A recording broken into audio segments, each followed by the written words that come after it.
ndagusuhuza wowe tubana umunsi ku munsi, wowe wakanze subscribe, uri uw'agaciro. Imana yawe ikomeze kubana nawe, iguhe umugisha, kandi nongere kwakira wowe mushya ugeze kuri ino channel, wicare wige amasomo twigira kuri ino channel. Hari umukunzi wanjye ugeze kumbwira ngo nzamwereke ukuntu wafata Facebook account warangiza ukayihinduramo page. Yarambwiraga ati se byakunda? Naje kumubwira ati byakunda rwose, ntabwo ari ibintu biba bigoye. Wowe no gukurikira ino video mpaka irangiye, kandi wibuke gukora subscribe, comment, share, ubundi tujye tubana buri munsi, kandi making sure yuko wakanze kuri all notification uri kudukoza video ujye uhita uyibona mu ba mbere. Reka dutangire rero ngo bigenda gute rero. Urabona kuri ino Facebook, uraza kuri Facebook, yaba afite followers bakeya, yaba afite followers benshi, yaba afite friend 100 birakunda, waba ufite friend 4,000 birakunda. Facebook page ni uburyo Facebook yashyizeho bwo gutangira guhemberwaho, ukaba waca muri marketplace, ukaba waripotinga igicuruzwa cyawe, ukaba wakigurishiriza kuri Facebook. Nibwo buryo mu Rwanda Facebook ihemba. Urabona ko dufite kuri no Facebook account dufite abafrendi 106. wowe uraza ukaza hano wakanze kwa tudomo dutatu kuri profile yawe, warangiza ukaza ugashaka, ukazamura gake gake, ugashaka ahantu handitse ngo turn on professional mode. Uraza ugakanda hano kuri turn on professional mode. Iyo umaze kuhakanda kuri professional mode, uraza kugera hano hameze gutya, uraza ukande kuri turn on. Ubu buryo ni uburyo bwo gushyira Facebook yawe yari account ukahita uyigira page, ugatangira ukajya followingwa, nawe ukajya followinga, nawe kugira ngo ujye gukanda kuri and friend ujye gukanda follow. Uraza ukande next, nugera n'ahangaha nabwo wongera ukande next, ugera ngaha ukande kuri public, ukomeze kuri next, ugera ngaha uraza ukande kuri continue.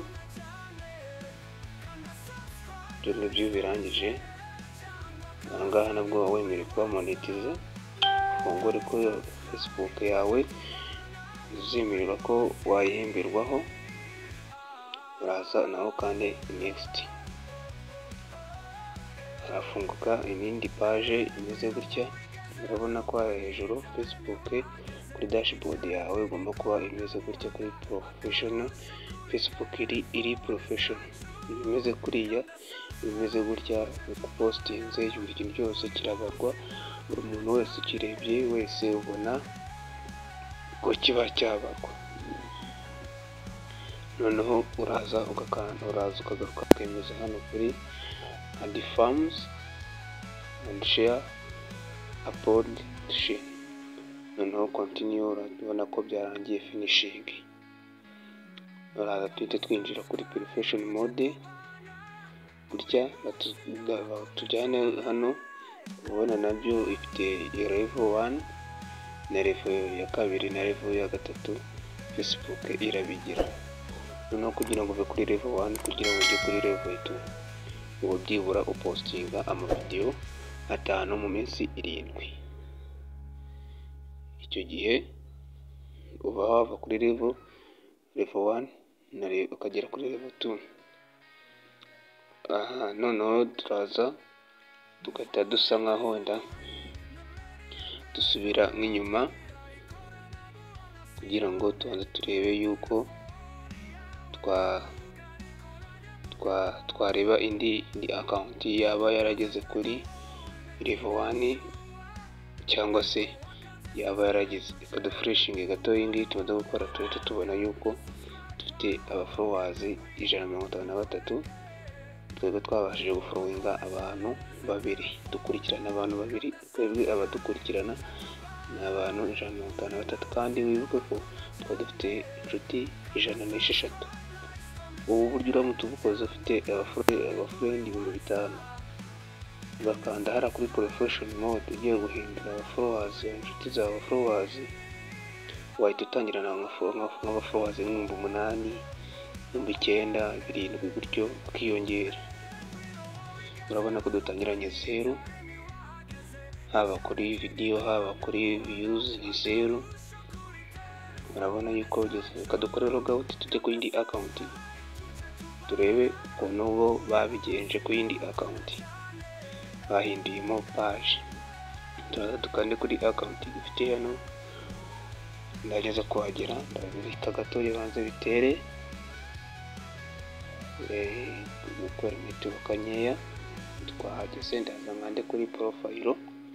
Nimara gukanda kuri profile urabona ko ino page cyangwa ino account ifite ibyo ibara. Ino account yo yakwemerera kuba monetize mu gihugu kibyemerewe. Mu Rwanda ntabwo twemerewe kuba monetize mu Rwanda. Icyo twemerewe kuri Facebook niko twajya kuri marketplace.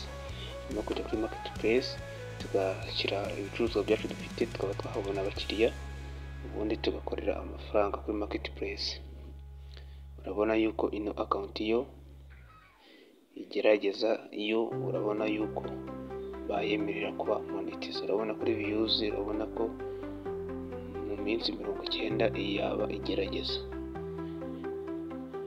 Rimaranye amezi agera ku minsi 90, twabibonye haruguru. Iminsi 7, urabona ko buri munsi uko ukoze kuri Facebook yo irakibara. Uburyo n'abo bugufashije hari ino video yari ikwigishije uko ukanda subscribe, comment and share, kandi uri gucishikira ukareba neza niba wakanze kuri kunzogera kuri all notification, kugira ngo ko dukoze video z'ubwenge nk'izi zijye ziteze kugeraho ako kanya. Kandi uri gushyira comment kuri ino video